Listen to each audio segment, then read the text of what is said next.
कि नादर जब chief selector की पोजीशन पर इस पोस्ट पर इंजमामुल हक को हायर किया गया उस वक्त नहीं देखा गया कि वो तो क्रिकेट मैनेजमेंट कंपनी चला रहे हैं, वो तलहा साहब के पार्टनर हैं।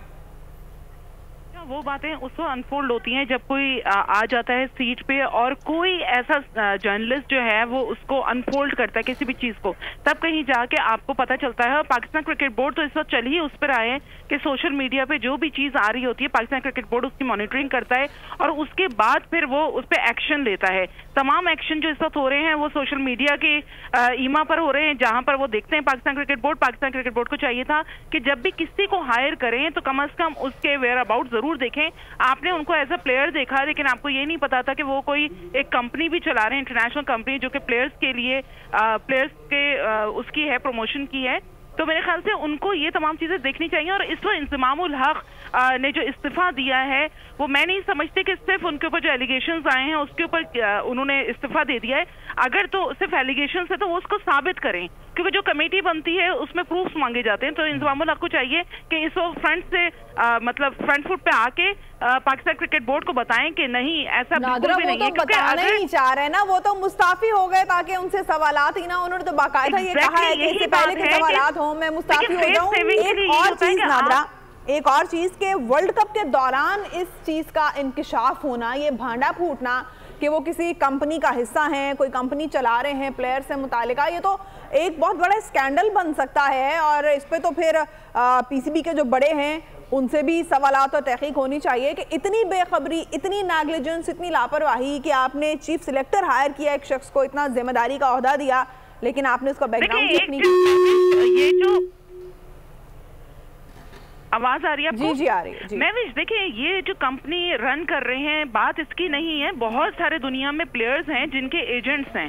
बात यहाँ पर ये आ रही है जो कि कॉन्फ्लिक्ट ऑफ इंटरेस्ट जिसे कहते हैं, वो ये है कि इंजमामुल हक जो हैं वो एक ओहदे पे फाइज हैं और उनको वो कंपनी रन करनी है जहाँ पर वो अपनी पसंद नापसंद चला रहे हैं, और जो कि हमारी टीम का हाल बुरा, यहाँ से इफेक्ट पड़ रहा है। ये बात नहीं है कि वो एजेंट को प्रमोट कर रहे हैं, वो तो दुनिया में बहुत सारे एजेंट्स हैं जो कि प्रमोट कर रहे हैं। बात ये है कि आपने जो टीम सेलेक्ट की है वर्ल्ड कप के लिए वो आपने अपनी पसंद नापसंद की बुनियाद पर की पसंद नापसंद इंजमामुल हक की कैसे चल सकती है जब ज़का अशरफ मैनेजमेंट कमेटी के चेयरमैन है, तो फाइनल अप्रूवल तो वो देंगे। क्रिकेट की इतनी समझ उनको भी होनी चाहिए कि जो खिलाड़ी सिलेक्ट किए गए वो इंजमाम की पसंद नापसंद पर हैं या मेरिट पर हैं। सवाल तो फिर देखिए, ज़का अशरफ कोई प्लेयर नहीं है। ज़का अशरफ एक मैनेजरियल उनकी स्किल्स हैं, वो एक अलग हैं, लेकिन उन्होंने फ्री हैंड दिया हुआ था बाबर आजम को और इंजमामुल हक को। इन दोनों ने मिलकर टीम को सेलेक्ट किया है। ज़का अशरफ इस चीज से बिल्कुल बरीउज़्ज़म्मा अपने आप को करार दे रहे हैं। वो कह रहे हैं मेरा इसमें कोई कंसर्न नहीं है। हालांकि इस मौके पर उनको ये भी नहीं कहना चाहिए था क्योंकि टीम जो है एक मेगा इवेंट खेल रही है। तो ज़का अशरफ ने भी अपना कहते हैं ना दामन छुड़ाया है और यहाँ से इस्तीफा देने के बाद भी इंजमामुल हक ने भी अपना जो है क्लियर कर लिया, फेस सेविंग की है। मेरे हिसाब से इन्होंने इस वक्त इस्तीफा देने का बनता नहीं था। आप वर्ल्ड कप खत्म हो जाता तब ये तमाम चीजें आप क्लियर कर सकते थे, और इस वक्त आपने बिल्कुल बीच चौराहे में हंडिया फोड़ी है, तो ये तो और ज्यादा कंट्रोवर्सी क्रिएट होगी और ज्यादा सवालात उठेंगे। जी, लेकिन नादर आपको कौन लगता है कि पीसीबी को भी इस मामले को होल्ड करना चाहिए था वर्ल्ड कप खत्म होने तक? जब वर्ल्ड कप खत्म हो जाता, टीम वापस आ जाती, उस वक्त ये इशू सॉर्ट आउट हो सकते थे। अभी तो 3 मैचेस खेलने हैं पाकिस्तानी टीम को। देखिए, अभी तो बहुत सारी चीजें हैं। 4 नवंबर को हियरिंग है ज़का अशरफ की। उनको खुद नहीं पता कि मैं स्टैंड करूंगा पाकिस्तान क्रिकेट बोर्ड में कि नहीं करूंगा। ये तमाम चीजें ये तमाम गड़बड़ कर दी हैं, तमाम चीजें मिक्सअप कर दी हैं कि लोगों की जो कंसंट्रेशन है वो डाइवर्ट होती चली जाए और लोग उलझ गए इसी में कि सेंट्रल कॉन्ट्रैक्ट भेजा है नहीं भेजा, प्लेयर्स ने साइन किए नहीं किए, प्लेयर्स की परफॉर्मेंस क्या है, इंजमामुल हक की कंपनी निकल आई है, बहुत सारी चीजें मिक्स हो गई हैं। फिर वो व्हाट्सएप मैसेज का इशू निकल आए।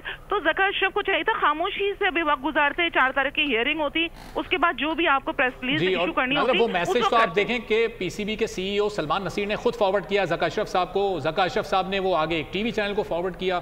तो ये तो खुद प्लेयर्स की प्राइवेसी नहीं रख रहे, क्रिकेट की कैप्टन की प्राइवेसी नहीं रख रहे। तो नादरा से भी बात करते हैं। नादरा, हमें फवाद मुस्तफा साहब ने ज्वाइन किया है, क्रिकेट एनालिस्ट हैं। बहुत शुक्रिया फवाद साहब आपके वक्त का।